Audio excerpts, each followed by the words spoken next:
다양한 융자 프로그램과 경쟁력 있는 이자율로 모기지는 희망이 대답하겠습니다. 뱅크 오브 호프 제공입니다.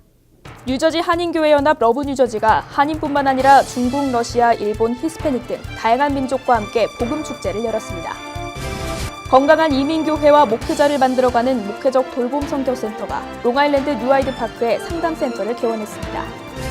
항상 과열되는 목사부회장 선거제도 개선안이 포함된 뉴욕교협 헌법 개정안이 임시총회에서 부결됐습니다. 뉴욕 장로성가단이 창단 21주년을 맞아 오는 6월 18일 프라미스 교회에서 제13회 정기연주회를 마련했습니다. 건강한 정신으로 행복한 세상을 만들어가는 에스더화 재단이 설립 3주년을 맞아 마련한 연례만찬이 송악리에 진행됐습니다. 시청자 여러분 안녕하십니까? 담비TV 뉴스입니다. 평강의 의미를 지닌 이스라엘 인사말 샬롬은 인사뿐만 아니라 상대방의 화평을 기원하는 의미도 담겨 있습니다. 오늘도 주 안에서 평안과 기쁨이 넘치는 여러분이 되시길 바랍니다. 담비TV 뉴스 첫 번째 소식 전해드리겠습니다. 뉴욕을 흔히 멜팅팟이라고 하는데요. 문화적 배경과 환경이 달라도 더불어 사는 다민족 사회를 일컫는 말입니다. 한인교회의 미래는 다민족 사회를 향한 복음화 전략에 달려있다고 해도 과언이 아닙니다. 뉴저지 교회 연합선교의 길을 열어가고 있는 러브 뉴저지가 한인뿐만 아니라 중국, 러시아, 일본, 히스패닉 등 다양한 민족이 함께 어우러진 다민족 복음 축제를 열어 관심을 모았습니다. 지난 4일 다민족 복음 축제가 열린 뉴저지 필그림 교회는 다양한 언어로 하나님을 찬미하는 화합의 장을 연출했습니다. 한국어와 영어를 비롯해 히스패닉, 일본, 러시아, 중국 등 다양한 민족들이 주 안에서 모두 하나가 되어 다민족 예수 공동체의 모습을 보여줬습니다. 뉴저지 한인교회 연합 러브 뉴저지가 성령 강림 주일을 맞아 뉴욕 뉴저지에 있는 다민족 예배자들과 함께 주님의 위대하심을 노래한 것입니다. 퀸즈 장로교회 러시아어 예배를 이끄는 송요한 목사는 교인들과 함께 러시아어로 찬양을 했습니다. 히스패닉 찬양팀도 흥겨운 음악으로 주님을 찬미했습니다. 뉴욕 신학대 데일 러빈 총장은 러브 크리스천 펠로십이란 제목의 설교에서 뉴욕의 모든 민족이 함께 주님의 사랑을 전하자고 외쳤습니다. The Church of Jesus Christ is greater than what you think it is. Que la iglesia de Jesucristo es mucho más grande de lo que tú piensas que es. Because the city of God is always greater than what you think it is. 필그림 교회 양충길 목사는 뉴저지 한인교회 연합 러브 뉴저지의 배경을 설명하고 모든 민족이 주님의 비전을 나누며 연합해야 한다고 강조했습니다. How do we do it? Better together. The message that we heard tonight is that we go beyond our languages and cultures and to work together and we discover, we learn more about the grace of God, which is much greater than ourselves. 뜨거운 찬양과 기도로 이어진 다민족 예배는 한국어, 영어, 일본어, 스페인어 목사들의 축도로 막을 내렸습니다. 예배 후에는 필그림 교회에서 마련한 한국 전통 무용 공연을 함께 즐기며 환호성을 외쳤습니다. 건강한 이민교회와 목회자를 만들어가는 목회적 돌봄 선교센터가 롱아일랜드 뉴아이드파크에 상담센터를 개원했습니다. 상담센터는 목회자와 지도자뿐만 아니라 성도들이 하나님의 사랑으로 도움을 받을 수 있도록 안내할 계획입니다. 지난 4일 롱아일랜드 뉴아이드파크 제1장로교회에서 목회자뿐만 아니라 지역 정치인과 주민들이 함께 모여 리본 커팅식을 진행했습니다. 건강한 목회자와 교회를 만들어가는 목회적 돌봄 선교센터가 롱아일랜드에 상담센터를 마련한 것입니다. 상담센터는 목사나 크리스천 지도자의 선교 사역을 도울 뿐 아니라 지역 주민이나 성도들에게 상담과 함께 주님의 사랑을 전하는 역할을 하게 됩니다. 이곳에는 전문 상담 교육을 받은 크리스천 교육가와 소셜워커가 주님과 함께하는 풍성한 삶을 위해 지원할 계획입니다. 주님 안에서 풍성한 삶을 사람들이 살 수 있게 도와주기 위해서 이 작업이 시작됐다 생각을 하고 성경 공부 그런 거를 우리가 제공해 줄 수 있는 그러한 거를 종합적으로 할 수 있는 어떻게 보면은 영적인 요소가 많이 들어간 상담센터라고 생각을 하고요. 이날 개원 예배에는 로렌스 몬트레일 뉴아이드파크 시장을 비롯해 교계 지도자와 주민 등이 참석해 상담센터 개원을 축하했습니다. 정호용 목사의 사회로 진행된 개원 예배에서 미국 장로교 PCUSA 롱아일랜드 노회 사무총장 마크 템맨 목사가 축하의 설교 메시지를 전했습니다. 이날 예배에서 아름다운 교회 남성 찬양단과 다민족 지원 활동을 하는 이소영 씨가 축송을 불렀습니다. 상담센터는 상담뿐만 아니라 기도와 성경 공부, 선교 지원 등 다양한 역할을 할 계획입니다. 뉴욕교협이 추진해온 헌법 개정안이 부결됐습니다. 지역자치 행정위원회를 신설하고 과열되는 목사 부회장 선거 개정안이 임시총회에서 통과되지 못한 것입니다. 개정안에는 회원교회의 자격 요건을 강화하는 내용도 포함돼 있었습니다. 제43회기 뉴욕교협은 지난 5일 효신장로교회에서 선거제도 개선 등을 포함한 헌법 개정을 위해 임시총회를 열었지만 무산됐습니다. 헌법 개정안은 찬성 13표, 무효 2표, 반대 39표로 부결됐습니다. 54명이 투표하셨는데 찬성이 13분이고 무효가 2이고 반대가 39분입니다. 그래서 우리 개정하려고 했던 것은 이제 개정을 못하게 된 것이고 교협은 새롭게 거듭나는 개혁의 해를 표방하고 법규위원회와 임실행위원회를 거쳐 헌법 개정안을 마련했지만 회원들의 지지를 받지는 못한 것입니다. 주요 개정안을 살펴보면 지역자치 행정위원회를 신설하고 부회장 선거제를 개선하는 내용을 담고 있었습니다. 하지만 선거제도 개선안은 세부적인 조항들이 충분하지 않고 할렐루야 대회를 앞두고 의견이 나눠질 수 있다는 반대 의견 등에 부딪혔습니다. 한편 뉴욕교협은 오는 7월 7일부터 사흘간 광성교회 정성진 목사를 강사로 초청해 할렐루야 대회를 준비하고 있습니다. 뉴욕 장로성가단이 창단 21주년을 맞아 제13회 정기연주회를 준비하고 있습니다. 교단과 교파를 초월해 찬양으로 하나님의 사랑을 전하는 연주회는 오는 6월 18일 프라미스 교회에서 열릴 예정입니다. 뉴욕 장로성가단은 창단 21주년을 맞아 오는 6월 18일 프라미스 교회에서 제13회 정기연주회를 엽니다. 이번 음악회는 베이사이드에 새 건물을 마련한 KCS 한인봉사센터와 노숙인 쉼터 뉴욕 나눔의 집을 후원하기 위해 마련한 것입니다. 장로성가단 13회 정기연주회가 21주년을 맞이해서 최고의 하나님께 최고의 찬양을 드리기를 원합니다.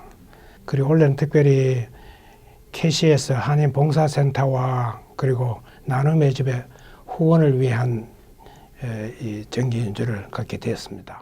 장로성가단은 오직 하나님만을 바라보며 찬양으로 주님의 사랑을 전하기 위해 다채로운 무대를 준비하고 있습니다. 많이들 은퇴들 하셔서 장로님들이 이렇게 모여서 남은 삶을 찬양으로 봉사하고 헌신하고 있는데 찬양을 할 때마다 듣는 사람들도 은혜가 되겠지만은 하는 우리 장로님들 스스로도 눈물을 흘리며 감사하는 그런 은혜를 받는 그런 찬양들을 했습니다. 음악회에는 뉴욕 목사 합창단과 미랄 여성 선교 합창단 등이 특별 무대를 선보일 예정입니다. 장로성가단은 정기연주회를 마치고 태국 현지인들에게 주님의 사랑을 전하는 해외 찬양 선교를 준비하고 있습니다. 건강한 정신으로 행복한 세상을 만들어가는 에스더와 재단의 설립 3주년 연례만찬이 성황리에 진행됐습니다. 재단은 심각한 사회 문제로 부각되고 있는 우울증의 문제와 정신건강의 중요성을 알리는 역할을 하고 있습니다. 우울증으로 세상을 떠난 에스더의 이름을 따서 만든 에스더와 재단의 설립 3주년 기념 연례만찬이 지난 1일 대동연회장에서 성황리에 열렸습니다. 이날 행사에는 한인사회와 교계 지도자가 다수 참석해 정신건강 캠페인에 앞장서는 재단의 활동에 큰 관심을 보였습니다. 에스더와 재단 하용화 설립자는 정신건강의 중요성을 알리는 설립 배경을 설명하고 감사의 뜻을 전했습니다.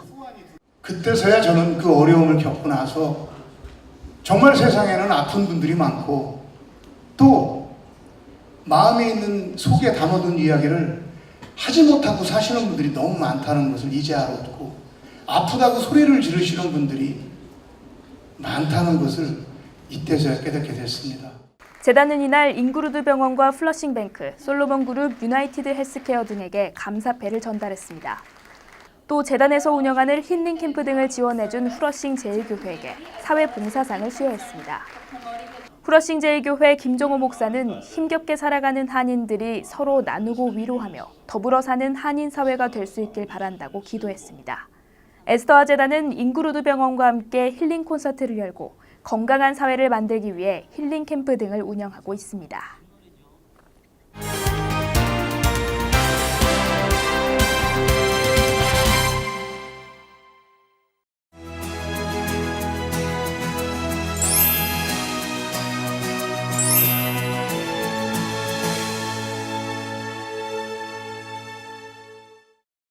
생생한 믿음의 현장을 찾아가는 담비플러스에서는 프러싱 제일교회 김정호 목사를 만났습니다.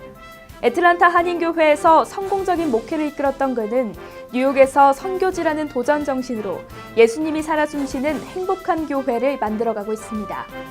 러시아의 통일을 향한 선교센터를 준비하고 있는 행동하는 목회자 김정호 목사의 예수님 이야기를 들어보겠습니다.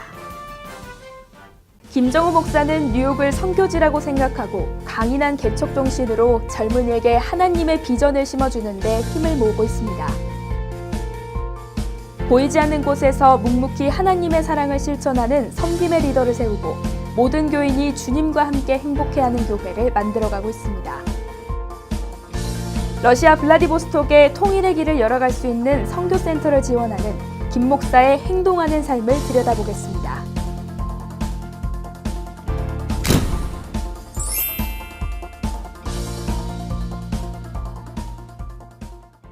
안녕하세요. 담비 같은 사람들입니다. 고난 가운데 축복이라는 말 많이 들어보셨을 텐데요. 우리 앞에 장애물이 있더라도 기도와 말씀의 힘으로 나아가면 곧 그 장애물이 디딤돌이 된다는 것을 의미합니다. 오늘 담비 같은 사람들에서 만나실 분은요. 고난과 도전을 기회로 받아들이면서 기쁨과 축복으로 승화시키는 분입니다. 늘 개척 정신으로 순종의 길을 걷는 분, 프러싱 제일교회 담임 김정호 목사님을 만납니다. 안녕하세요, 목사님. 예, 반갑습니다. 네, 목사님을 만나는 날을 축복하면서 하늘에서 오늘 단비가 내리고 있습니다. 네. 2017년 잘 시작하셨나요? 정신없이 시작했지만 그래도 괜찮게 시작한 것 같아요. 네, 오늘 너무 바쁘실 텐데 이렇게 시간 내주셔서 감사합니다. 예, 영광입니다. 네, 어떻게 짧은 시간이지만 참 1년 반 넘는 시간 동안 변화가 참 많았는데요. 어떻게 뉴욕 적응은 좀 공부는 많이 하셨는지 궁금합니다. 뉴욕이 생각보다 참 익사이팅한 데 같아요. 네. 처음에 한 2달은 이런 데가 다 있나 그랬는데 네. 무궁무진하고 역동적이고 네. 어떻게 보면 정말 개척의 가능성이 많은 선교지라고 생각이 들어요. 참 좋아요, 저는요. 네, 목사님이 이제 프러싱 제일교회 오시고 나서 교회도 많이 안정되고 또 교인들도 새로 오신 분들이 많이 오셨잖아요. 참 어려운 점도 많으셨을 텐데 어떤 변화가 좀 있었는지 궁금합니다. 아는 분들은 아시겠지만 저희 교회가 좀 갈등 속에서 어려움이 교회 내분이 있어서 네. 제가 급하게 오게 된 건데 그런 면에서 제가 제일 강조한 거는 교인들을 행복한 교인들 만든다. 네. 그래서 제일 많이 얘기하는 게 행복의 보편화 이런 얘기를 많이 하는데 그런 좀 생각의 방향을 네. 행복한 교회를 만드느라고 좀 애를 썼고 어느 정도 열매들이 있는 것 같고 교인들도 행복해 하시는 것 같은 게 보여서 감사하죠. 참 이곳에는 너무나도 다양한 분들이 많아서 이렇게 그렇죠. 삶의 방식도 참 다양하잖아요. 그래서 행복의 보편화라는 게 참 중요하게 필요한 이곳인 것 같아요. 네. 좀 그러면서 목회하는 그런 방향이나 또 사역에는 또 어떤 것들을 좀 하시는지요? 그동안 와서 한 것이 한국 교회가 보통 성경 공부나 이런 건 많이 하는데 네. 실제적인 삶에서 예수님의 사람으로 사는 내용이 좀 부족한 게 있어서 믿음의 친구들이다 그래서 이제 4명씩 팀이 돼가지고 중풍병과 같은 삶의 기능을 못하는 친구들이나 네.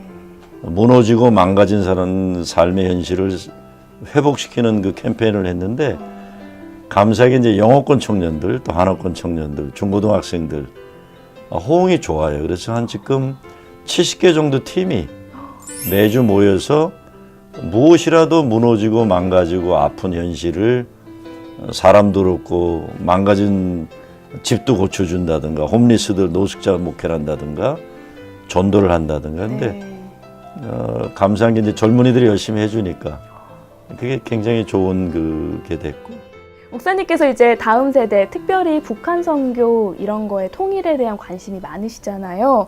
얼마 전에는 UMC 연합감리교에서 그 북한 동포돕기 10만 성금을 모아서 이렇게 전달도 했었는데 이렇게 관심이 많은 그런 특별한 이유나 계기가 있으셨는지요? 개인적으로는 저희 아버님이 이산가족이셨어요. 16살 때 평양에서 혼자 올라마셨고 네. 그다음에 제가 태어나긴 서울에서 태어났지만 자란 데가 의정부예요. 근데 의정부란 도시가 6.25 이후에 분단, 우리 한국의 모순, 아픔 네. 이런 걸 다 담고 있는 도시예요. 그래서 저는 어렸을 때도 저희 아버님 세대가 그러니까 그 뭐라 그럴까 그 이북에 계신 부모님들 네. 제사 지내는 분들도 그렇고 추모 예배도 그렇고 기일이 없기 때문에 같이들 모여서 합동 추모 예배 드리는 것도 봤고 그리고 미군들이 주둔해 있어서 네. 거기에 따라 있는 혼혈 아이들의 차별 또 기지촌 여성들의 아픔 그런 걸 저는 너무 많이 보고 자랐어요. 그래서 어렸을 때부터 이것이 분단된 내 조국의 아픔의 현실이구나. 그리고 이제 저희 아버님이 돌아가시면서 일기장을 보니까 북한에 있는 가족들 그리워하는 거. 그래서 이제 그렇게 시작이 된 거고. 그러면은 북한을 이렇게 돕는 것뿐만 아니라 최근에는 러시아도 다녀오셨잖아요. 예. 이번에 다녀온 러시아는 이제 블라디보스톡인데 네. 얼마 전에 중앙일보에선가 특집으로 한국의 지도자 될 만한 분들 한 30-40명이 블라디보스톡 연해주를 방문한 걸 글을 읽어보기도 했는데 앞으로의 새 세대 시대에 블라디보스톡이 굉장히 중요한 도시로 떠오를 겁니다. 거기는 북한, 러시아, 중국 또 길 건너면 일본이 있잖아요. 바다 건너. 그리고 한국 사람들은 비자 없이도 들어가고. 그래서 그리고 이제 거기가 올해가 우리 블라디보스톡에 있던 우리 10만의 우리 조선 선조들이 스탈린 때문에 중앙아시아로 강제 이주당하면서 5만 명이 죽어간 역사에 올해가 80주년인가 이렇게 될 겁니다. 그래서 더군다나 지금 러시아 전체의 연합감리교 감독이 에드워드 헤가이라고 고려인 4세예요. 근데 그 사람 신학교 다닐 때부터 제가 눈여겨봤던 아주 젊은 사람인데 저는 우리 민족의 요셉이라고 생각해요. 그래서 그 감독님이 초청해서 한국 감리교, 미국 감리교, 러시아 감리교 지도자들이 블라디보스톡에 모였죠. 그래서 어떻게 보면 통일의 미래를 준비할 수 있는 그런 자리가 아닐까 기대하고 있습니다. 그곳에서 이제 평화통일 기도센터를 준비한다고 들었는데 거기에서 이제 또 후원회장을 담당하시고 있잖아요. 예, 이제 올해 10월 달에 거기에 고려인만이 아니라 그 강제 이주당한 우리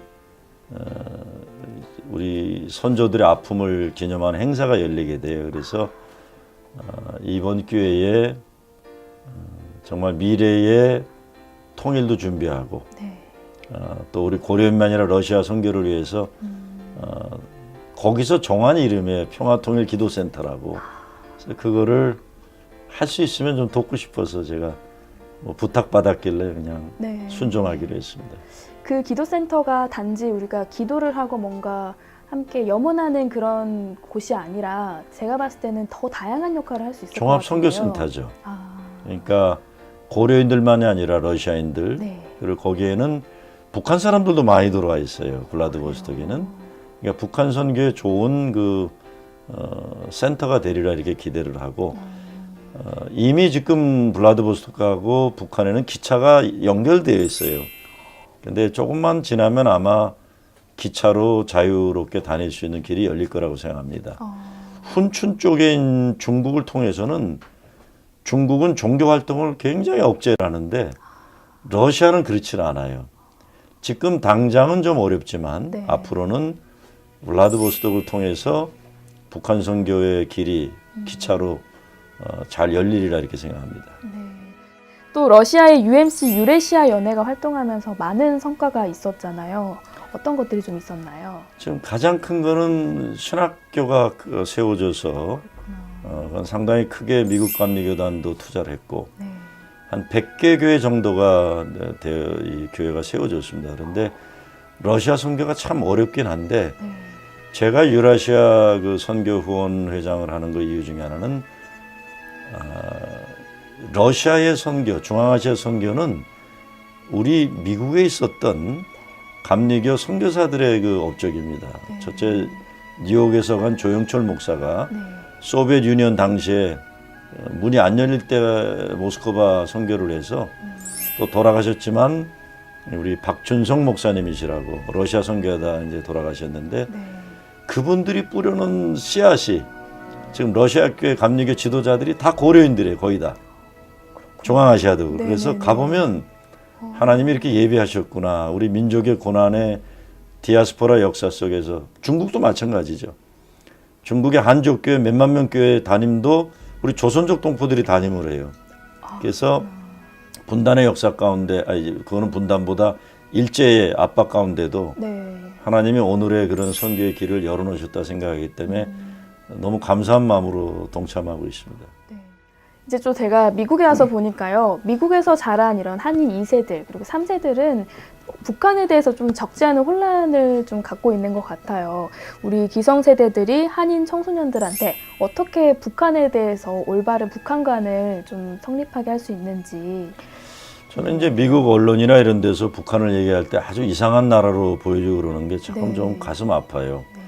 저는 목사로서 우리가 북한을 바라볼 때 하나님의 마음으로 예수님의 정신으로 바라보는 게 중요하다고 생각합니다. 그런데 우리가 그동안 가지고 있던 이 생각 구조의 패러다임은 적대 관계하고 원수 관계인데 우리 2세, 3세들에게 그런 역사를 물려줄 수는 없다고 봅니다. 뉴욕 가보니까 조은태 목사님이라고 젊은 목사님인데 우리 교회 다ним하면서 작년에 보니까 중고등학생들 데리고 한국 가서 평화학교 가서 이 38선 쪽으로 뭐 걷는 것도 했다고 그러는데 참 아이디어가 좋더라고요. 그래서 어떤 이론적인 그거보다 역사의 현장의 자리에 우리 2세, 3세들이 가서 민족의 어떤 뿌리 아닌 것 같아도 그 피 속에 뼈 속에 다 한민족의 뿌리가 다 있다고 생각합니다. 그래서 그런 거를 자랑스러운 미래를 좀 우리 후손들이 볼 수 있도록 우리 어른들의 책임은 뭐 그렇게 왼수로 만들어놓은 역사가 아니라 평화로운 통일을 이룰 자랑스러운 조국을 유산으로 남겨줘야죠. 저도 목사님 말씀 듣고 더욱더 관심을 많이 갖고 더 제가 공부를 많이 해야겠다는 생각이 들었습니다. 이제 마지막으로 이제 목사님에 대해서 개인적인 좀 질문을 드리고 싶은데요. 지금까지 살아오시면서 참 많은 굴곡이 있으셨잖아요. 고난 가운데서 더 리더십을 발휘하셨던 분이신 것 같은데 목사님의 그런 목회 철학이나 혹은 목사님이 살면서 가장 많이 의지하셨던 성경 구절이 있으시다면 어떤 게 있나요?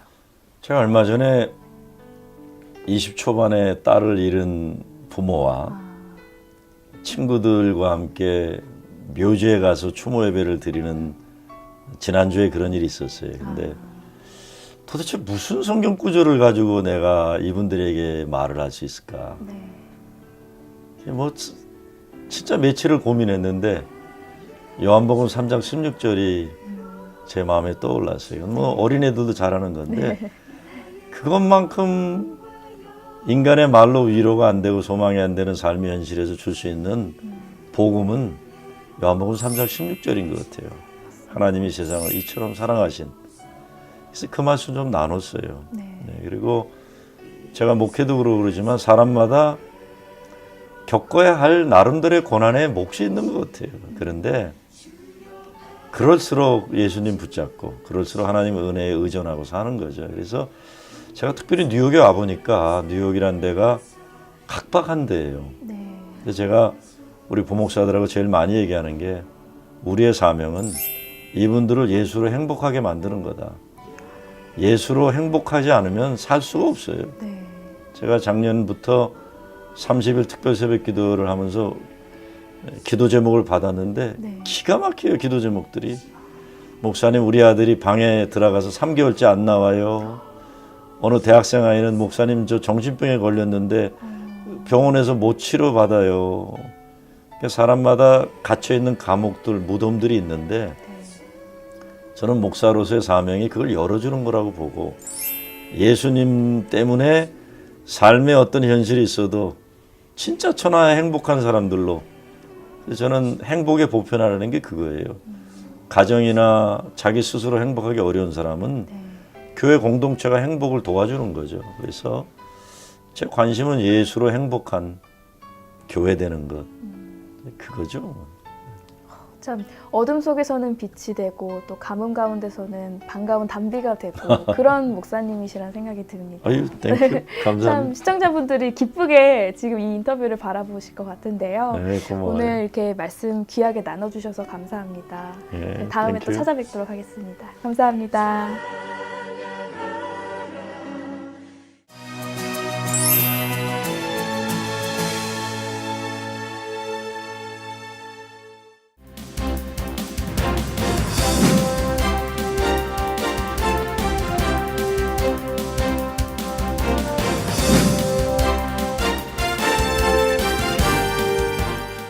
중앙일보와 한국일보로 살펴보는 한 주간의 한인사회 소식입니다.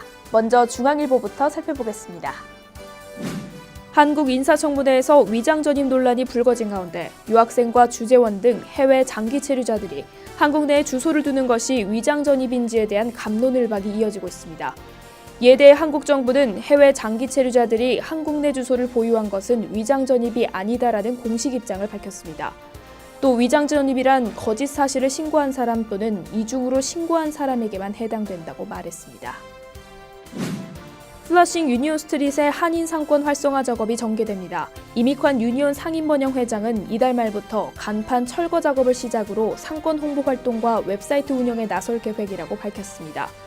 뉴욕시 경제개발공사 또한 이번 사업을 위한 예산 지원을 약속하였으며 이번 공사에는 최대 200만 불이 투입될 것으로 예상되고 있습니다.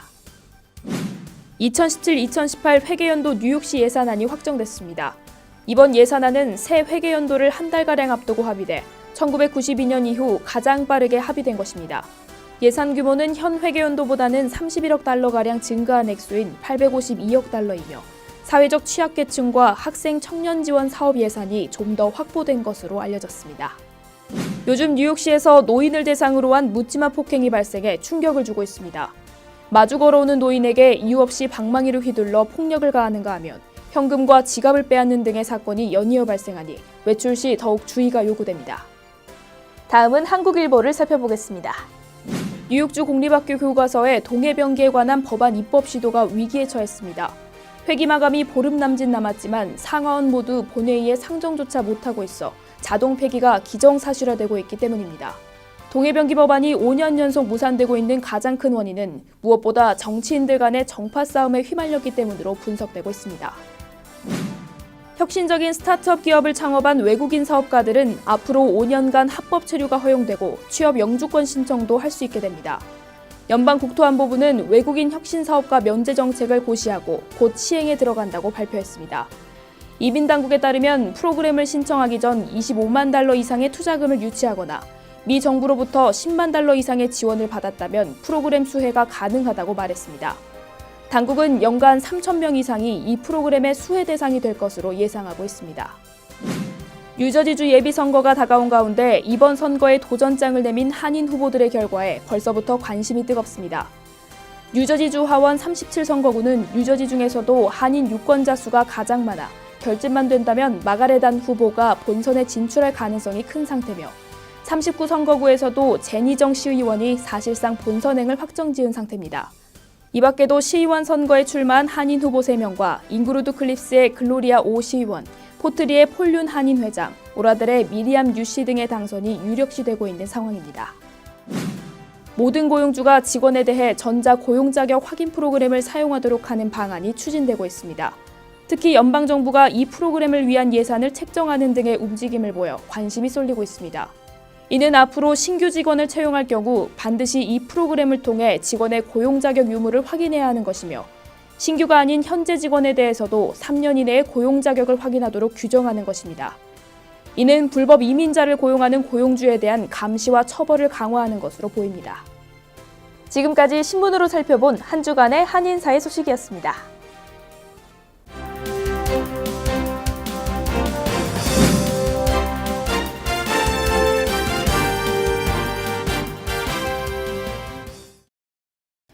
조사에 따르면 한국의 청년 실업률은 17년 만에 최고치를 기록했고 미국의 소득 양극화는 점차 심화되고 있습니다. 힘겹게 살아가는 이 시대에 잊지 말아야 할 것은 기도입니다. 주님께서는 항상 기도하는 사람 곁에 있다는 사실입니다. 오늘도 기도와 감사로 나아가는 여러분이 되길 바랍니다. 뉴스를 마치겠습니다. 시청해 주셔서 감사합니다.